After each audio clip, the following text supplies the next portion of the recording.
Hello everybody! So this is going to be a chapter on GI diseases. So we're going to look at the gastrointestinal tract and based on Larson's chapter 20, clinical chemistry. So again, quick review. We're going to review some of the anatomy so we know what we're talking about. So obviously digestion, eating starts in the mouth. Right, we eat through food and swallow through the pharynx, the throat, down to the esophagus, and then the food hits the stomach, where digestion really starts, although it does start with chewing also.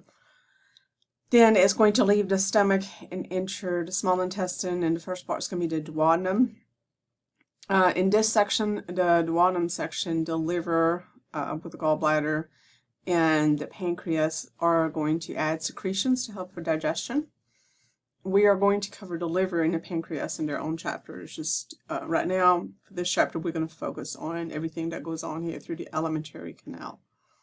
Okay, so from the duodenum, this then goes into the longest section of the small intestine, which is the jejunum. Lots of twirls and turns and all of that. The last section of the small intestine is the ileum, where it joins to the large intestine at the ileocecal valve there. Cecum is the pouch that begins the large intestine from which the appendix is hanging, and then you go ascending, transverse, descending, and sigmoid or S-shaped colon, and then to rectum, and then out to anus. And so, we just follow the pathway of food, basically. We're going to go and look through all of that and do some reviews and diseases that affect it. So again, mouth is when you ingest food. The digestion to start with the saliva, because the saliva produces amylase, and amylase can start breaking down your starches. Then the esophagus is just really a connection between the mouth and the stomach. So you have the esophageal hiatus, which opens up here onto the stomach, and peristalsis, which are squeezing motions that can move to the food down the tube of the esophagus, can help. Gravity helps, but it does also help. And so peristalsis actually moves food through all the sections of the GI tract. So it hits here the stomach. If you have a weak esophageal hiatus here, or a weak muscle here, esophageal sphincter, then you can have heartburn because some of the acid from the stomach can come back up. The stomach itself has 4 regions: the fundus, which is this little top dome part; the cardia, which is over here. Just think cardia, heart, heartburn. This is the area where you would have heartburn, where it would leak. The body, which is the main section of it, and the pylorus is where it joins here, makes kind of the bottom of the J, going to join in with the duodenum. And there's also the pyloric sphincter right here. There are 4 types of cells that are found in the stomach. We have mucosal cells that have to secrete mucus. The mucus is there to protect the stomach from the acid it's going to secrete. Then you have parietal cells that'll secrete hydrochloric acid. The job of hydrochloric acid is to start breaking food down. And then the chief cells secrete pepsinogen and chymosin, and these are both activated by the presence of hydrochloric acid, and they'll start breaking down some of your more complex nutrients like your proteins that take a little bit longer to digest. And there are some endocrine cells also in there, and they secrete gastrin. And gastrin is the hormone that triggers all the digestive processes. All right, then of course, the food moves into the small intestine. It's the longest section. It's 22 feet long.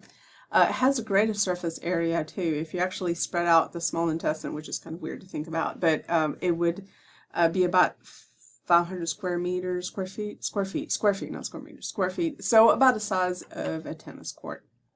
And there are 3 sections: the duodenum, which is the section right past the stomach where the pancreas and the gallbladder add their secretions for digestion; the jejunum, which is the longest part; and the ileum, which is the part before it joins into the large intestine. And then the large intestine again has the cecum, ascending colon, transverse colon, descending colon, sigmoid colon, rectum, and anus. The large intestine is not really involved much with digestion. It can absorb water if needed at that section, so it's more just collecting and processing waste on the way out. There's of course all the bacteria here that live that produce a lot of beneficial compounds that we need. And so your normal flora, if you will, or the reason you would take probiotics is to augment the population in this area. Now, the small intestine is where all the absorption takes place, which is why, one, it's so long, and two, it has really, really a great surface area. So, quick mention of the accessory organs, the liver, gallbladder, and the pancreas. So they're part of digestion, but they're accessory because the food does not go through the liver, the gallbladder, or the pancreas. But what the secretions that they produce, so the liver produces bile, which is stored in the gallbladder, and the pancreas secretes many enzymes, including amylase and lipase. And those are essential for digestion. You need to have them for digestion. So they're very important to digestion. It's just the food doesn't go through them, so they're considered accessory organ. Each of these will have their own chapter, their own lesson separates. And these are all connected to the GI tract via ducts that transfer substances, such as enzymes and bile, etc., to the small intestine in the area here of the duodenum. So, reviewing all of that, so what do you think is the risk with the gastric sleeve or gastric bypass? Not saying you shouldn't have it or you should do it, because if you need to do this, it's something that's been recommended. But you do also need to know what the risks are. Okay, and so before surgery, this is what the pathway looks like. So we have the foods coming in and staying into the stomach there and getting some hydrochloric acid, etc., and then going down the duodenum, and in here we've got secretions that are added. But if you do a gastric bypass, then they cut away part of the stomach, and they do leave the duodenum, but it is bypassed. And so the food goes from the esophagus to small gastric pouch to the jejunum, so they disconnect the small intestine here and reconnect it there to the stomach. And so, yeah, if you think about that, there's a lot of good stuff that happens in this area. So, I mean, the pancreas is still connected. They're still adding the juices, etc. But of course, the food is not coming through there and picking it up. And, you know, the juices theoretically flow and come into here, right? And then also you can think, even with the sleeve just kind of compresses the stomach. You have less surface area, you have less ability to, you know, produce a lot of the gastric acid, which is essential for digestion. So just something to think about. Next little poll question, see if you remember. If you don't, just rewind. Where are most of your nutrients absorbed? Is it in the stomach, small intestine, large intestine, liver, or the pancreas? Okay. So the GI system functions, again, we just reviewed this, are ingestion of food. So this is where your mouth is involved with chewing and swallowing and starting the digestive process. You do want to chew your food really well. The beginning, so then it's digestion. So that begins in the stomach with the production of hydrochloric acid and pepsin and other of the enzymes that break down protein. And then it continues in the small intestine in the duodenum, with the addition of amylase and lipase and bile, etc., and continuing chymotrypsin and other things, continuing protein, carb, and fat digestion. And then further down into jejunum, which is the longest portion there of the small intestine, you have absorption. And so the nutrients, the main nutrients, of course, are your carbs, proteins, and fat are absorbed, but you're also absorbing a lot of your minerals and vitamins, etc. And then elimination, so that's the production of waste, which is really mostly the function of the large intestine. Again, the large intestine, though, has a lot of beneficial bacteria that kind of finish the breaking down process, but also produce molecules that are really important to health. So let's talk a little bit about carbohydrate digestion. So when you first ingest carbohydrates, so carbohydrates are your breads and pastas and things that have flour and are made with flour. the starch and glycogen are going to start to be broken down to disaccharides with a salivary amylase. So this is, if you produce enough of that, then if you eat a piece of bread, for example, this breaking down of the starch to disaccharides will make you able to taste sweet. The bread, there's be a sweetness to it. Okay, then when you swallow it and it hits the stomach, it turns into chyme, so it'll be a mixture of the food that you've swallowed, saliva, and the gastric juices. And then as it enters the duodenum, the pancreatic amylase is added to it along with other secretions from the pancreas. Okay, so but pancreatic amylase is what breaks down starch and glycogen, the starchy nutrients. The villi in the intestines are finger-like projections like this that increase the surface area of the small intestine so that you can have the greatest absorption. And on the surface of each villi, there's microvilli, which are also finger-like projections. So there's finger-like projections on top of finger-like projections, and so that makes the surface area just really, really big. And they are in charge of absorbing what has been broken down. So if amylase has done its job and produces disaccharides, and then these disaccharides are further broken down by enzymes such as like sucrase and galactase and other, they're not all coming back up to mind for me right now. But anyway, so I know sucrase is one of them. And it breaks down sucrose and you get your monosaccharides. Once they're hydrolyzed to monosaccharides, they are absorbed by the gut and they're transported to the liver by the hepatic portal venous blood supply. So there is a blood supply that connects the intestines, everything that's absorbed to the intestines, straight to the liver. Okay, bypasses the heart, and it's the only area there in the body where there's like a bypass. It has its own little system. Okay, and so that is important because, of course, the liver processes a lot of your nutrients, so we just go straight from absorption to the liver for processing. So the glucose then is the only carbohydrate that is able to be used directly for energy, or it can be stored as glycogen. Only the hepatocytes can process fructose, and so sugar, for example, table sugar like sucrose, is made of glucose and fructose, and your liver has to process. The liver has the ability to do it, but nowhere else can do that. Everything else has to use glucose, and so if you have excess fructose, especially in the form of high fructose corn syrup, then it could lead to like a non-alcoholic fatty liver disease or fatty liver because of this excess fructose getting basically gumming up the liver, and it's having to process it and try to decide what to do with it. Okay, so what foods are high in fructose, especially high fructose corn syrup? Okay, so this is a sugar, and obviously it's close but similar to glucose, but it's its own thing. And it's named after where you find it. So you actually normally find fructose in fruit. So, but the way it's packaged in fruit, it's actually beneficial to you because you don't get high amounts of it. Plus you get it with fiber and other things. So this is not a reason to shy away from fruit. But we've used technology and made high fructose corn syrup, and so it gives us big loads of fructose that we're not normally biologically dealing with, and so that's something to keep in mind. It can affect the health. All right, let's talk a little bit about the role of the liver in the metabolism of carbohydrates. So the maintenance of normal glucose levels over both short hours and long terms, day to weeks, is a particularly important function of the liver.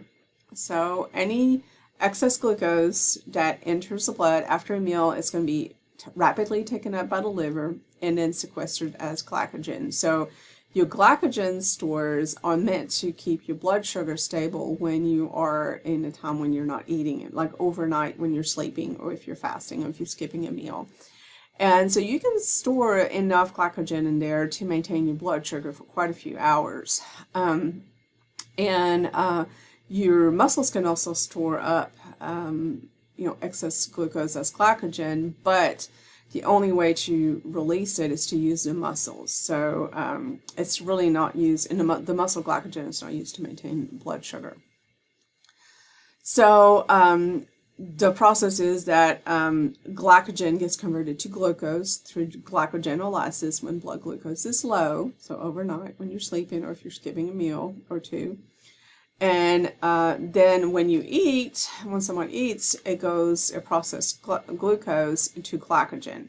Now, obviously, first it's going to make sure that all the cells have the glucose that they need to produce ATP. So that's going to be really the first order of business. But with whatever's left, glucose is a valuable resource to the body because it can be used to make ATP, and ATP is valuable. Then it's going to try to store it up as much as possible. And so it will go from glucose to glycogen, which is glycogenesis, when the blood glucose is high and insulin is present, which insulin will be present if the blood glucose is high, unless you're type 1 diabetic. A little bit on the metabolism of lipids and proteins, which we're going to get to. When the hepatic glycogen reserves are exhausted, then the hepatocytes can activate additional groups of enzymes, and they can begin synthesizing glucose out of such things as amino acids and lipids, which is called gluconeogenesis. So this would be more for like more long-term fasting, or somebody maybe is NPO for surgery and ends up being delayed and they haven't eaten in several days. All of those are scenarios, or they're fasting for longer periods of time. And so this is where we go kind of in the days to weeks. So your normal liver glycogen stores really only holds you up for an amount that you count in hours. Whereas if we're going to go into days and weeks, then the body will have to go to gluconeogenesis. Okay, so let's talk a little bit about protein digestion. So proteins break down to peptides and amino acids. Protein digestion that begins in the stomach. With the release of pepsin and other enzymes that are activated by hydrochloric acid. So there's a whole series of enzymes to assist protein digestion, such as chymotrypsin, trypsin, and pepsin. Pepsidases complete the digestion of protein in the duodenum, and then the villi in the jejunum and the small intestines start absorbing the amino acids. So protein has to be broken down into its components, which are amino acids, and the amino acids have to be absorbed, and then they go to the liver, again through that portal circulation, straight to the liver, and then the liver starts processing it. So the liver here can do deamination and transamination of amino acids. So if it's an essential amino acid, it's going to use it as is. If it's a non-essential amino acid, it can actually reconfigure it into what it needs. It can also convert the non-nitrogenous portions of an amino acids into glucose or lipids, if we're fasting like we're talking about. It removes ammonia, which is very toxic to the body, by synthesizing urea. And so all these are, a byproduct of protein digestion, if you will. And it also synthesizes proteins, so it makes most plasma proteins and clotting factors, all made in the liver. So we have a whole chapter on proteins. Pretty much the only protein that's made in the body that's not made by the liver are your antibodies. They're made by your lymphocytes, your B lymphocytes. But, albumin, this was the main one, it's made by the liver. Clotting factors, made by the liver. Transthyretin, for example, made by the liver. All right, and then let's talk a little bit about lipid digestion. So lipids are not soluble in water. We know that oil and water don't mix. So we also have to be able to break it down. The fat will tend to make bubbles in the water. And bile from the gallbladder can emulsify fat to form little micelles. So it breaks them into smaller bubbles, basically. Just think bile works in the same way like dish soap works to break down the fat and the grease off of your dishes. It actually just breaks it down into smaller fat globules that can be easily washed off and rinsed off. Then you have your pancreatic and intestinal lipase that are produced, and the job of those two enzymes is to break down the triglycerides or triacylglycerols to monoacylglycerols and fatty acids. So to glycerol and 3 fatty acids, basically.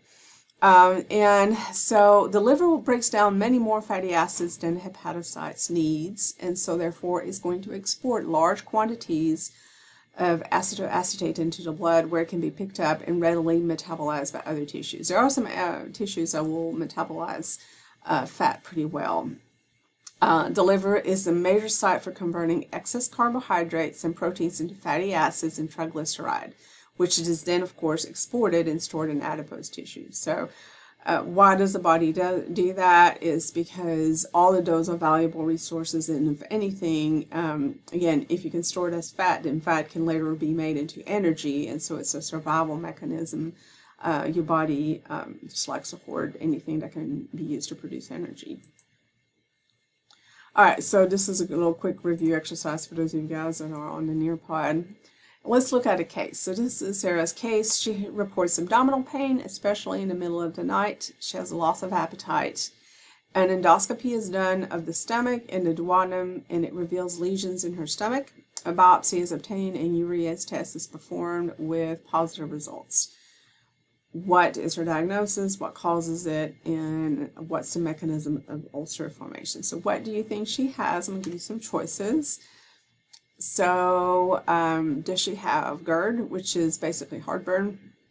Does she have a peptic ulcer, or does she have stomach cancer? What do you think? And we'll tell you the answer here in a minute. And based on what you think, what would cause it? Bacteria, stress, spicy foods, or virus. Okay, and so drumroll, she has peptic ulcers. Okay, so there are mucosal breaks in the stomach or duodenum, so that's why when they did the upper GI, they saw the little lesions, the ulcers.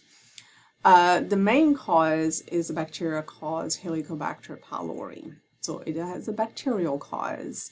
It is diagnosed using the gastroscopy. So this is also known as upper GI, where they put a scope down, make you swallow a scope, go down the esophagus, and go actually look into the stomach. The serology tests that can be done to detect peptic ulcers are going to be IgG, IgA, and IgM2H pylori. Or you can sometimes just do one of them, but yeah, you're looking for antibodies to H. pylori. The breath test will use radioactive carbon atoms in urea to check for urease activity from H. pylori. So the CO2 that's exhaled is radioactive if it is positive. And so the serology and the breath test are some pretty easy, non-invasive tests to do, and so is the stool antigen test. So, I mean, getting blood drawn is slightly invasive, but it's pretty routine. And so the physicians will start with one of these before they go to the gastroscopy. The stool antigen test can detect active or recent infection with H. pylori. So again, this is a little bit more useful than the antibodies because, antibody could be from past infection. But if the patient's never had it or doesn't have any record of having it, so this could be at least something, the antibody screen can be something to put you on the path. Because if it's negative, then that's not what the problem is, or that's not the cause. Anyway, the stool antigen is pretty easy to get also, and then if it's a GI specialist, they may have the breath test. But then if they suspect that any of those tests are positive, and then therefore they suspect H. pylori, then they can go do a gastroscopy to see how bad it is. The next one is going to be Zollinger-Ellison syndrome. So this is a benign non-beta islet cell gastrin-secreting tumors. And they stimulate excess hydrochloric acid production because they produce gastrin, and gastrin is the message to produce hydrochloric acid.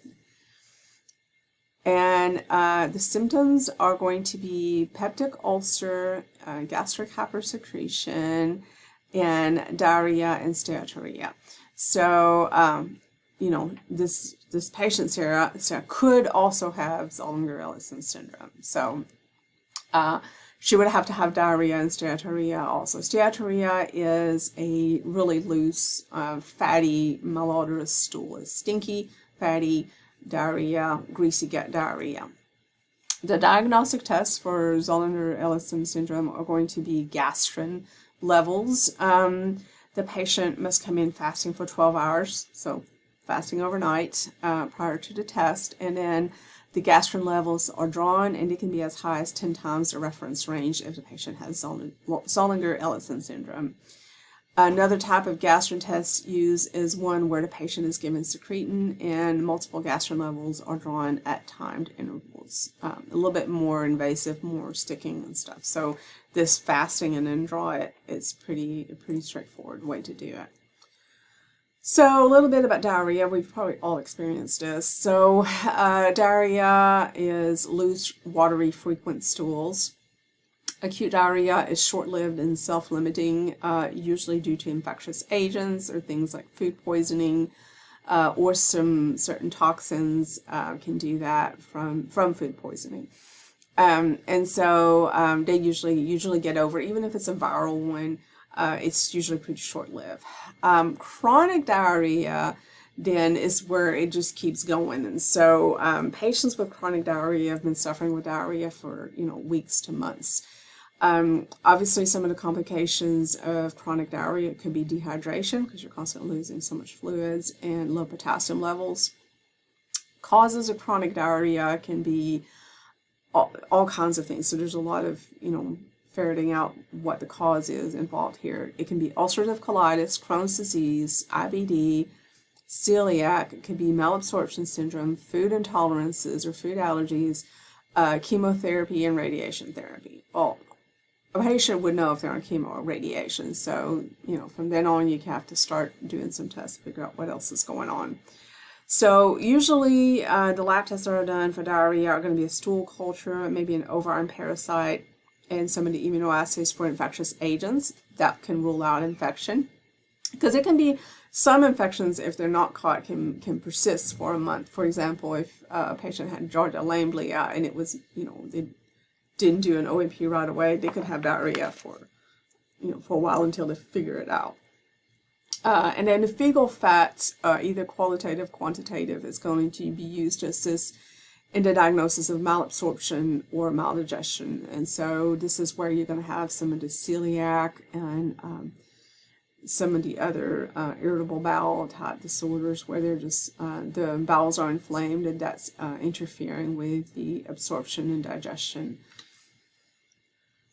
So let's talk a little bit about inflammatory bowel diseases. So the two main ones, or most common ones, are going to be ulcerative colitis and Crohn's disease. They are both usually characterized by remissions and exacerbations. So the patient feels fine for a while and then there's a flare-up. The cause of both is unknown, but there's some possible autoimmune connection and a possible genetic component. And since there's a genetic component to autoimmunity, so that kind of just ties it in there too. There are environmental factors as well.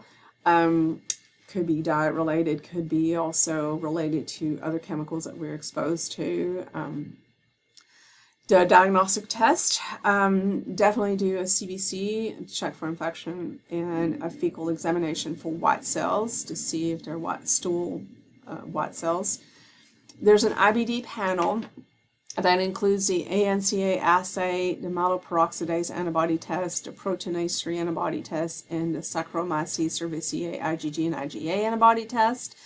To test patients with ulcerative colitis will often have a positive ANCA test with perinuclear staining associated with the myeloperoxidase antibodies. The Saccharomyces cerevisiae IgG and IgA antibody test can be positive in either condition, so either ulcerative colitis or Crohn's. So I'm going to link this video that explains a little bit about that. And so if a patient had diarrhea for weeks, so what test would you expect a physician to order? What would you think? And so the answer is a little earlier, so we can look already there on irritable bowel. But what have we talked about so far? So let's talk a little bit about malabsorption syndrome. So the main symptom of malabsorption is diarrhea. So that's why we had it as a cause of diarrhea. it could be a single enzyme deficiency, such as lactase deficiency. So, for example, if you don't have lactase, you don't break down lactose, and so dairy products can give you diarrhea and cause some malabsorption at the time. Obviously, if that's a problem, usually people know they don't tolerate milk or ice cream, etc. They might still eat it, or there's some milk that's lactose free, or that like the lactate type milk that can help for people that are lactose intolerant or deficient in the lactase enzyme. And so that could be pretty easy, and then you just either use the milk that, and you can also supplement with things that have lactase. So you can take a lactase pill, or you can use the lactate type milk, and that can help digest and then resolve that. But there are other cases such as celiac disease and Crohn's disease where all nutrients are not absorbed well because entire sections of the GI tract where absorption, especially the small intestine where absorption takes place, are inflamed, and that inflammation is interfering with the absorption. So a CBC can be used to assess anemia, because anemia will develop if the patient can't absorb like iron, B12, folate, and even just the proteins and the nutrients needed to just maintain the body. And if anemia is present, we can dive deeper into iron studies, check for vitamin B12 levels and folate levels. Those can all be ordered. Pancreatic elastase can be used to assess pancreatic function. So if the pancreas is not functioning right, you're also going to have malabsorption. There's also celiac serology tests that can help diagnose. The current protocol is both IgG and IgA antibodies, testing for tissue transglutaminase antibodies and gliadin antibodies. And there's also the D-Zollos absorption test, which I'll get into here in a minute. So celiac disease is an intolerance to wheat and gluten. And so basically the only way that can be resolved and managed is on a gluten-free diet. All right, diverticulitis and diverticulosis. So if diverticulum is a pouch like this in the large intestine that forms with little bubbles like that, and the thing is things can get trapped in their food. People that have diverticulitis or diverticulosis can't eat stuff that have small seeds like raspberries and strawberries, and they can't eat corn and nuts and things that don't break down really well because they get stuck and they aggravate this condition. If the large intestine is inflamed and you have diverticulitis, itis is inflammation. Diverticulosis is simply the condition of having these little pouches in the intestines. A CBC could be done to detect infections, because infections can set up in these diverticulum, diverticuli really. And then obviously the CRP can be a test for inflammation to see if there's inflammation going on, very non-specific though. And then obviously you would need a CT scan to visualize the large intestine and see these diverticuli. And so you can also maybe do some contrast studies. I will link this one also video below. I'm not going to play it. Steatorrhea is the excess fat in stools, usually from malabsorption or maldigestion. So the main causes of steatorrhea, which again is a greasy, fatty, malodorous, loose diarrhea kind of stool, is the first one is a lack of pancreatic enzymes or pancreatitis. Patients that have cystic fibrosis can have a problem with lacking some of the pancreatic enzymes, or just because of the mucousy condition, the way it is, it's just not secreting the enzymes the way they're supposed to. So celiac disease and really any malabsorption syndromes can cause steatorrhea. And SIBO, which is small intestinal bacterial overgrowth, can also cause it. How do we detect it? We do a fecal fat test, and you can put a slide with the fat and with the stool on it, and use a Sudan 3, and it will stain the fat droplets red, and so you see pretty round drops of red, which is fat. So this is what a positive test would look like, a negative test would look like, and there you go. It's pretty simple, easy test to do. Tropical sprue and celiac sprue both lead to malabsorption. Tropical sprue is from overgrowth of bacteria, so SIBO would be related to it. And celiac sprue is autoimmune, and it's a reaction to gluten. And there's really also some cross reactions with dairy and other grains. So it's gluten and wheat, but there's other things too that can trigger it, or trigger a reaction anyway. And so although the gold standard for diagnosis of either is going to be a biopsy, it's kind of left as a test of last resort because it's so invasive. But with the advances of serologic testing for celiac disease and also the availability of HLA testing, a lot of times a biopsy can be skipped for the diagnosis, and you can do the tissue transcriptaminase test and anti-gliadin antibodies. So the tropical sprue does need a positive stool culture to aid in the diagnosis with that overgrowth of bacteria. So the fecal fat is one of the GI function tests. So we just looked at that one. We just there's qualitative and quantitative. The qualitative is that fecal fat staining, where you actually just say it's either there or it's not, right? And then the D-xylose absorption can help you distinguish maldigestion from malabsorption. And so for this D-xylose test, the patient has to be fasting, and a fasting specimen is drawn, and then the patient is given an oral dose of D-xylose, which is based on the patient's weight. And at 1 hour and 2 hours after ingestion of the D-xylose, the additional specimens are drawn, and all three are analyzed for D-xylose. And low levels of D-xylose then will indicate malabsorption, meaning you can't absorb what's, even if it's being digested, there's something that's interfering with the absorption. So here we go. And that was it. Sorry, that was the last slide. So that wraps it up for our GI system, and we'll follow up with liver for the next lesson. Thank you.